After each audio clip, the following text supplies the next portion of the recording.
Alors bonjour à tous et bien. Attends, pardon, il faut que je mette continue. Ok, bonjour à tous et bienvenue pour ce live improvisé en différé pour la tragédie dans ton salon 2.0. Donc pour expliquer un peu pourquoi on est là, comment on le fait. À la base, donc Histoire et Cité était un festival qui devait avoir lieu fin avril, début avril, pardon, et qui a dû être annulé à cause du coronavirus, comme beaucoup d'autres événements culturels.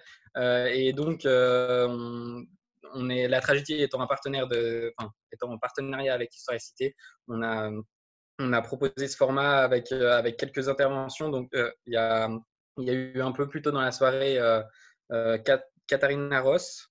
C'est juste, Catherine Sébastien, je te Roth. laisse me corriger. Ouais, Root, Karina pardon. Roth. Ok, Karina Root, pardon. J'ai confondu deux personnes, je crois. Qui a parlé des yokai. Et puis maintenant, on est avec Yuri Volokin pour parler des momies. Donc Yuri Volokin est maître d'enseignement et de recherche, c'est le juste intitulé, c'est ça? Oui, c'est ça, À, ouais. à l'université de Genève, vous donnez des cours en histoire des religions, en égyptologie, votre spécialité c'est l'égyptologie, et l'anthropologie des religions. Vous êtes aussi spécialiste du coup des aliments, on en parlait tout à l'heure avec le poivron, même si c'est pas votre spécialité. Oui. Puisqu'il me semble que vous êtes plutôt sur le porc, notamment Absolument. en Égypte antique. Oui. Donc, vous avez fait un livre sur ce sujet. Bravo, c'est juste. Bonne mémoire, hein, d'il y a quelques années. Du coup, on va commencer un peu sur le sujet des momies, si ça vous va, à moins que vous ayez chacun quelque chose à ajouter. Ouais, ça me va. Je crois que c'est mon Et, ordinateur. Non, oui, tant pis. ah ouais. La momie, du coup, c'est quelque chose, on est un peu tous familiarisés avec ça. On connaît tous les films de la momie qui sont, j'imagine, vraiment comme dans la réalité. C'est ça, les momies, c'est des morts vivants qui traversent les pyramides pour nous manger, c'est ça? Ah, alors, pas du tout. Bon, alors, ce qui est amusant, c'est que, bien sûr, comme beaucoup de monde, hein, on parle qu'on a des idées un peu sur l'Égypte, on parle du monde hollywoodien. Et ensuite des films d'horreur qui ont été faits avec la figure de la momie. Alors, il faut déjà se poser la question, mais comment ça se fait qu'on s'intéresse à ça en Occident? Bon. Alors, ce qu'on appelle les momies, hein, c'est des morts qui ont été emballés, hein, en quelque sorte dans du tissu et un peu goudronné, hein, ce qui semble à l'œil nu, hein. Ils sont parfois pris dans une sorte de matière un peu noirâtre, d'où le nom de momie d'ailleurs. Enfin bon, c'est un mot arabe bien du persan qui désigne une sorte de goudron qu'on met sur le corps des personnes pour conserver les corps.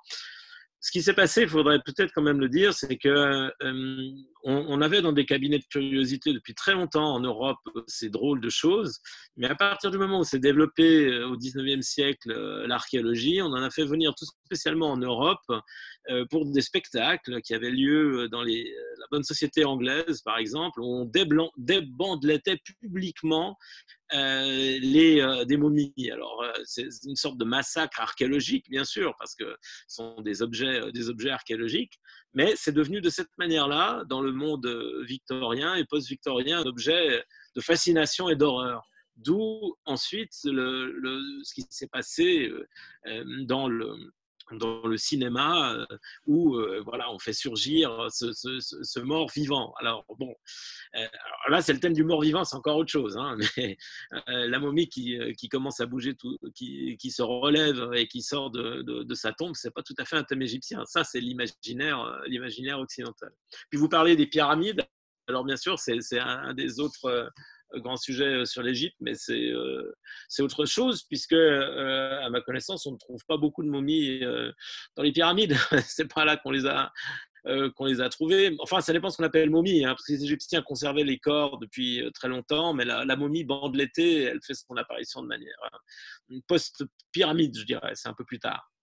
Alors, quel rôle les momies avaient dans la société, enfin, dans la vision sociétale des Égyptiens?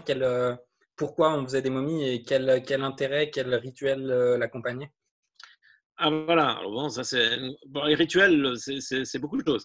Alors maintenant, pourquoi alors, j'essaie de répondre très rapidement. Pourquoi? Il y a un impératif religieux depuis des époques assez anciennes où on essaye d'épargner au corps du défunt la putréfaction. On considère que le corps qui se désagrège, qui commence à sentir mauvais, et voilà, c'est quelque chose de répugnant. Alors, d'autres cultures ont apporté d'autres solutions. On peut brûler les morts, par exemple. Hein. Ça permet de s'en débarrasser à bon compte. Mais alors, en Égypte, ce n'est pas du tout ça, parce qu'il faut qu'il y ait un support qui demeure présent. On n'aime pas la désintégration et la dégradation. Alors, ils ont cherché plein de méthodes pour conserver les corps. Ils ont tâtonné, plus ou moins.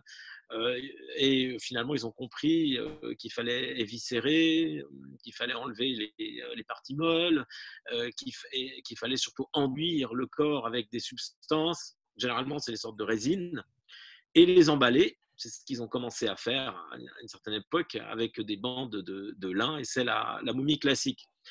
Alors, s'il fallait corriger une idée toute faite sur la momification, c'est la suivante. Généralement, on dit, si on n'a pas de momie, eh bien, on ne peut pas vivre, on ne peut pas survivre dans l'au-delà. Eh bien, pas du tout. La momie, c'est un peu un traitement de luxe. Voilà. C'est, je dirais, réservé aux époques anciennes, en tout cas. Prenons la 18e dynastie, voilà, les époques célèbres, c'est quelque chose qui fait partie de ce qu'on attend pour un notable. Je ne dirais pas que ça coûte cher, parce qu'il n'y a pas d'argent dans cette société. Ce n'est pas une société de marché avec on n'échange pas les choses, on échange des biens, des services, mais bon, ça ne coûte pas une somme d'argent. Ça coûtera ça à l'époque grecque, hein, parce qu'à partir des Perses, on a de la monnaie en Égypte, mais aux époques anciennes, il n'y en a pas. Mais quoi qu'il en soit, les notables ont des momies. Ils ont aussi des cercueils, hein, des sarcophages, comme on dit, magnifiquement faits. Voilà. Mais c'est un traitement de luxe. Alors enfin, si on voulait une image assez simple, ce n'est pas nécessaire. C'est le luxe du superflu. Vous n'en avez pas besoin. C'est-à-dire que si vous êtes riche, eh ben vous entrez dans l'au-delà avec une Rolls, c'est-à-dire c'est votre momie et votre sarcophage. Et si vous êtes pauvre, eh ben vous entrez à dos d'âne dans l'au-delà. Mais voilà. Et donc la condition sine qua non sera bien sûr le jugement des morts, ça c'est autre chose. Et là, tout le monde est égal, riche ou pauvre. C'est-à-dire qu'il faut avoir pratiqué des choses vertueuses dans sa vie, et le fait d'être riche ne suffit pas. Voilà. Donc la momie, c'est avant tout un outil de stratification sociale, quoi. On peut être momifié qu'en fonction de notre classe, enfin notre classe. Donc c'est pas quelque chose qui existait à l'époque, mais en fonction de notre niveau social, et c'est une reconnaissance pour ceux qui sont encore en vie au final. C'est pas quelque chose qui a un lien, enfin, qui a une importance pour les morts. Si, c'est l'importance pour les morts. C'est-à-dire que pour le mort, c'est très important qu'il ait une position. Enfin, voilà, il faut préciser une chose. Le mot égyptien pour la momie, c'est la première question qu'il faut se poser. C'est le mot égyptien, c'est le mot za. Alors, ça veut dire rien, ou zé, ça dépend comment vous voulez le prononcer, mais ça veut dire tout simplement dignitaire. Voilà. Donc, une momie en égyptien, ça se dit un dignitaire. Donc, ça veut dire que voilà, vous entrez dans l'au-delà, dans la cour du dieu Osiris, hein, qui est le dieu des morts, et vous y entrez en tant que dignitaire. Si vous êtes un grand dignitaire, vous êtes toujours un grand dignitaire dans l'au-delà. Et puis, si vous êtes un petit paysan, vous êtes toujours un petit paysan dans l'au-delà. Voilà. Alors, c'est ça, il y a des classes dans la société égyptienne, des classes, plutôt des groupes. C'est un peu compliqué parce que la répartition n'est pas strictement la même que dans l'Ancien Régime en Occident, par exemple. Alors, il y a des catégories, il y a tout ce qui est autour de la famille royale et qui se répartissent après en fonction de différentes occupations spécifiques qui, eux, ont généralement des statuts importants, les militaires, enfin les chefs, hein, pas le Sam Troufion, les scribes. Généralement, être scribe, quel que soit le niveau, vous êtes quand même dans un bon niveau. Enfin, vous êtes dans une bonne catégorie, on va dire, sociale. Voilà. Donc, généralement, si vous avez une belle tombe, vous avez une belle momie. Et autrement, bah, vous avez pas forcément de belles tombes non plus. Toutes ces tombes décorées magnifiques que l'on voit, bah, les plus prestigieuses et les plus gigantesques sont celles des rois. Celles un peu plus petites, généralement, mais pas toujours, hein, parce que certains privés ont eu des tombes beaucoup plus grandes que celles des rois. Hein. Ça, c'est une chose intéressante à dire peut-être. Bon, c'est pas forcément le gigantisme, hein, qui importe, mais enfin bon, c'est aussi des belles tombes décorées, pas tout à fait de la même manière, parce qu'il y a des textes et des choses spécifiques selon les époques. Bon, hein. Et puis alors, si vous êtes pauvre, eh bien, on vous met sous une natte, dans un trou, et puis voilà, le tour est joué. Alors, si on revient à la période Oui, contemporaine, Yuri, notamment Sept boules de cristal, où il y a des oui. momies qui enchantent les archéologues et qui se vengent quelque part de leur découverte ou les avoir profanées. Ces récits sur la capacité des momies à rétablir, on va dire, des tombes qui auraient été souillées par les méchants occidentaux, ça date depuis la fin du 19e siècle. Comment ça s'est construit?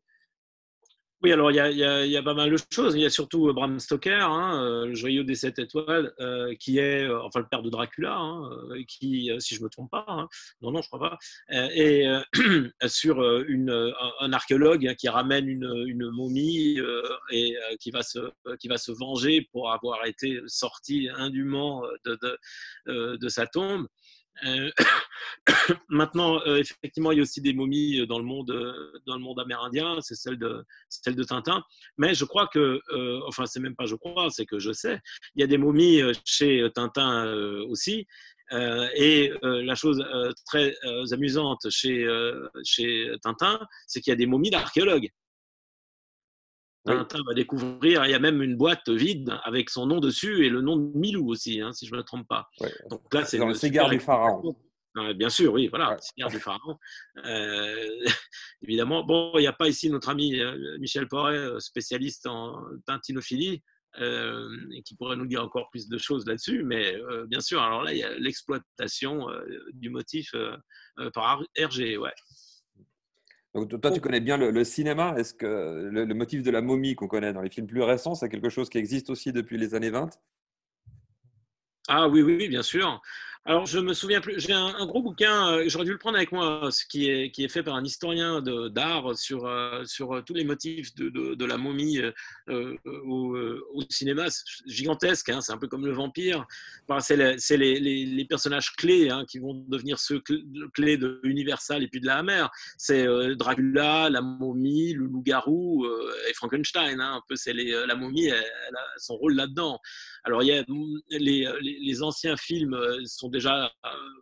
Il y a des films muets probablement aussi, hein, autour qui se nouent déjà, je pense, dans les années 20. Il doit y en avoir. Je n'ai pas de titre en tête. Hein. En tout cas, après, il y a ceux d'Universal et puis il y a les fameux de la Hammer avec Peter Cushing qui sont assez fantastiques. Bon, là, c'est la reprise, hein, dans les années 60 et en couleur, hein, des films déjà des années 30.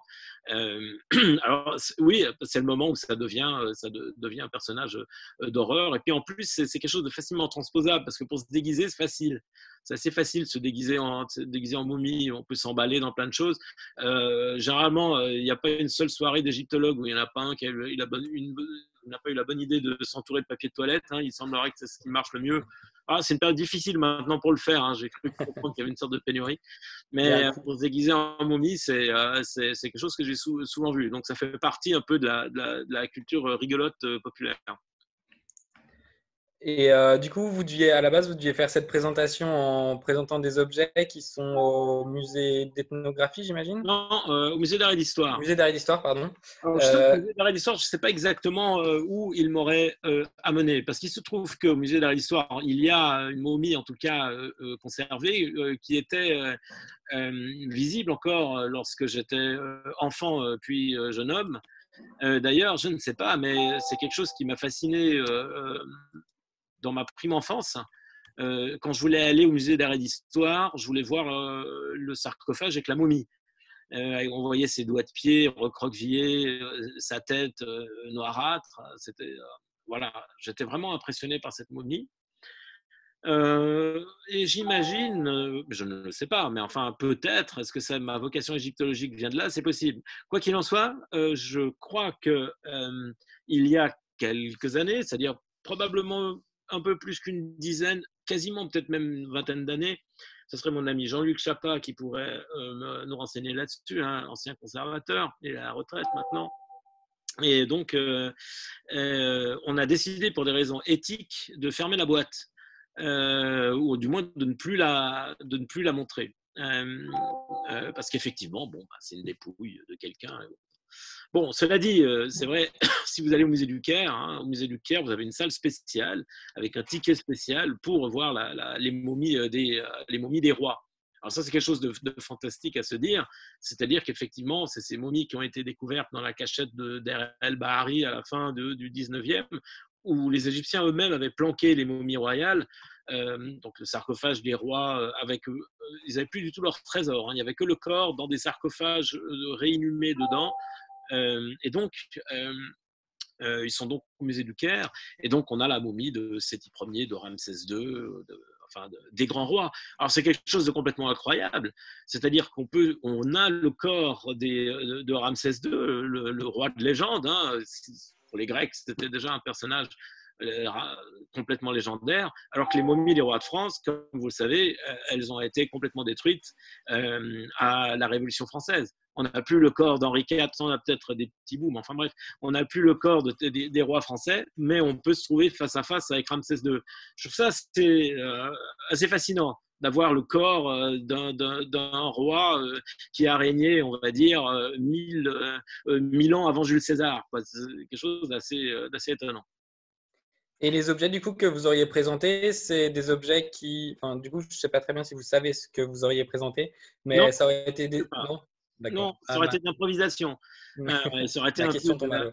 Voilà, mais probablement soit devant un sarcophage, soit devant une stèle funéraire. J'aurais peut-être parlé un peu de la mort en Égypte, et puis je serais allé sur ce thème des momies. Je ne sais pas exactement.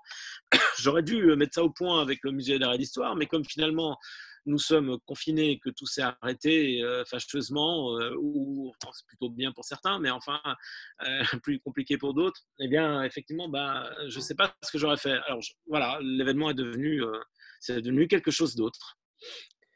Alors du coup, est-ce que les objets qui sont utilisés dans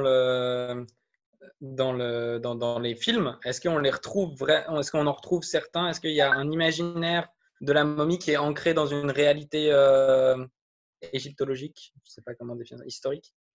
Quels objets vous voulez, Alors, je dois avouer que ça fait longtemps que je n'ai pas vu le film, alors je ne peux pas, je peux pas trop me rappeler.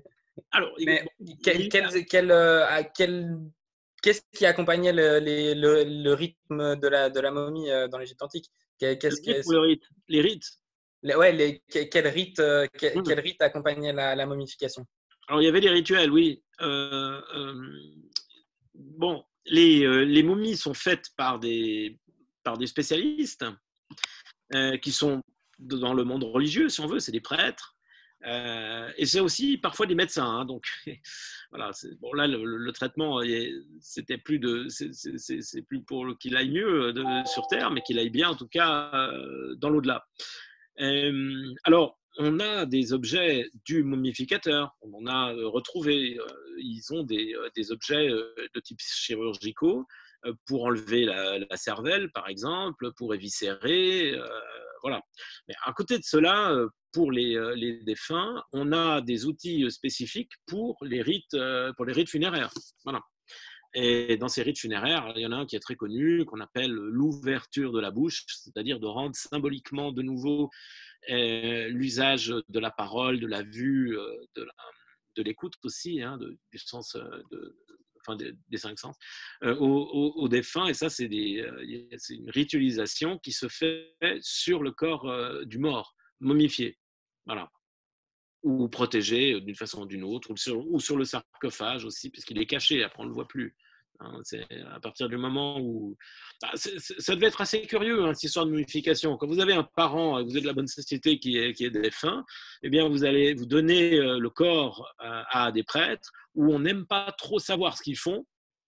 Mais en tout cas, ils vont quand même bien triturer la personne pour la transformer, la mettre à sécher, hein, en somme, comme on ferait du poisson sec, pendant un certain laps de temps. Dans la durée égyptienne idéale, c'est 70 jours pour faire une momie.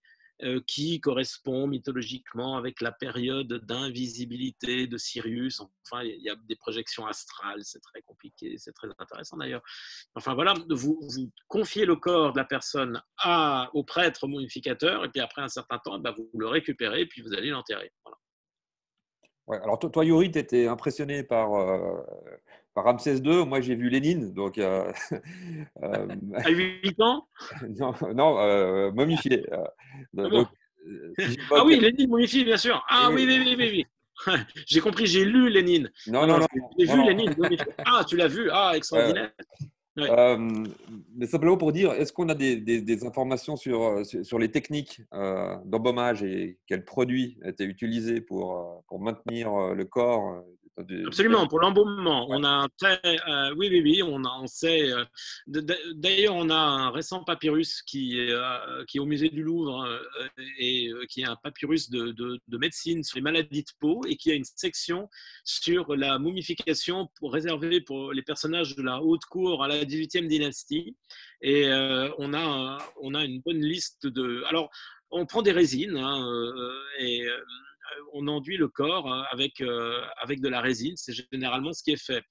Alors le problème, c'est que souvent, le résultat n'était pas terrible. Il y a eu pas mal de putréfaction suite au fait que ces résines ont plus ou moins bien tenu le choc. Alors, au début du XXe siècle, on a fait un catalogue des momies du musée du Caire avec des belles photos noir et blanc. Alors, il y a certaines momies qui ont une très belle tête, qui sont très bien réussies. Là, je ne peux pas les montrer, dommage. J'ai peut-être un bouquin dans le coin. Non, ça ne donnerait rien, tant pis. Il y en a qui sont atroces. Donc, ce qui est très intéressant aussi, c'est que dans ces catalogues et autres, on a une description aussi des odeurs qu'ont ressenties les archéologues quand ils ont eu les momies en main. Et donc, par exemple, Maspero et d'autres décrivent les parfums parfois suaves, mais parfois répugnants, qui ont pu s'échapper au moment où on ouvrait les sarcophages. Hein. Alors, je me demande aussi dans quelle mesure ces textes, les premiers de Maspero, ils sont sur la fin du 19e, quand il décrit il a des médecins avec lui l'ouverture de ces momies, ont pu influencer aussi l'idée que des miasmes pourraient se transmettre, hein, puisque finalement on respire une odeur de quelque chose qui a été produit il y a 3000 ans, 4000. C'est assez fascinant quand même, hein. Une trace odoriférante de plusieurs millénaires. Donc là, on a un contact direct avec les Égyptiens. C'est quand même quelque chose de tout à fait étonnant. Et dans l'imaginaire qu'on a aujourd'hui de l'Égypte ancienne, il y a aussi la place de la magie qui a une vraie place, il me semble, enfin, en tout cas, il y a des livres que vous nous avez conseillé de lire en tant qu'élève, qu'étudiant sur la magie dans l'Égypte. Est-ce qu'il y a un lien entre les pratiques magiques égyptiennes et la momification, ou c'est quelque chose de complètement différent et on les lit seulement dans la culture populaire? Alors, c'est autre chose. C'est-à-dire que ce que les Égyptiens appellent magie, c'est une substance qui s'appelle le heka et qui est une substance que l'on peut contrôler si on est un spécialiste et donc on peut intervenir sur les choses. Donc si vous arrivez à maîtriser cette force, par exemple, vous pouvez guérir d'une morsure de serpent, vous pouvez contraindre quelqu'un à faire ceci ou cela, etc. etc. Bien.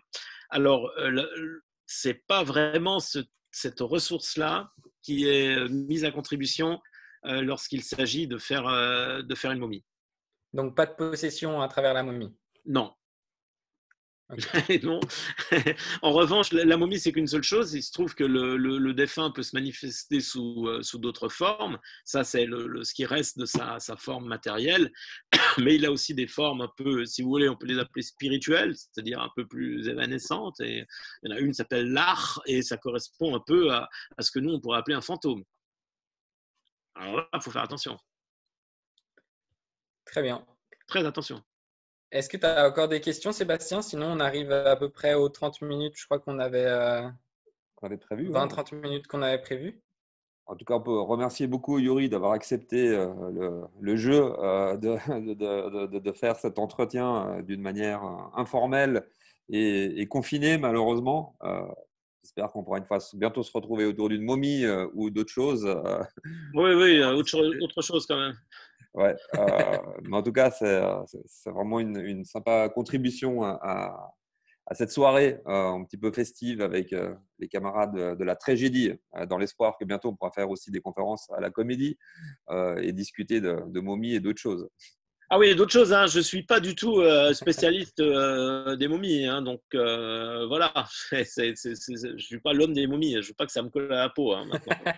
Alors, on parlera de poivrons et de recettes de porc, si ça vous va. Ah voilà, de recettes égyptiennes, ça je veux bien. Ça c'est un grand problème d'ailleurs, mais enfin bon, on parlera de ça une autre fois. Très bien, ce sera pour une prochaine alors. Donc voilà, puis on encourage tout le monde à poursuivre la soirée sur les différentes salles, escaliers et autres événements, n'est-ce pas, Noé? Ouais, alors j'ai plus en tête ce qu'il y a juste après, étant donné qu'on est un peu en avance. Mais il y a en tout cas encore des sets de DJ. Normalement, je pense qu'on a fini les tables rondes, mais il y a encore des performances aussi artistiques. Vous pouvez regarder sur les différents Discord. Vous avez le lien sur la page Facebook. Vous pouvez rejoindre le Discord et découvrir un peu tout le programme qui renvoie aussi vers d'autres concerts ou choses comme ça. Super, au revoir, merci. Oui, alors merci Merci à vous, beaucoup, au revoir. c'était sympa. Merci beaucoup à vous.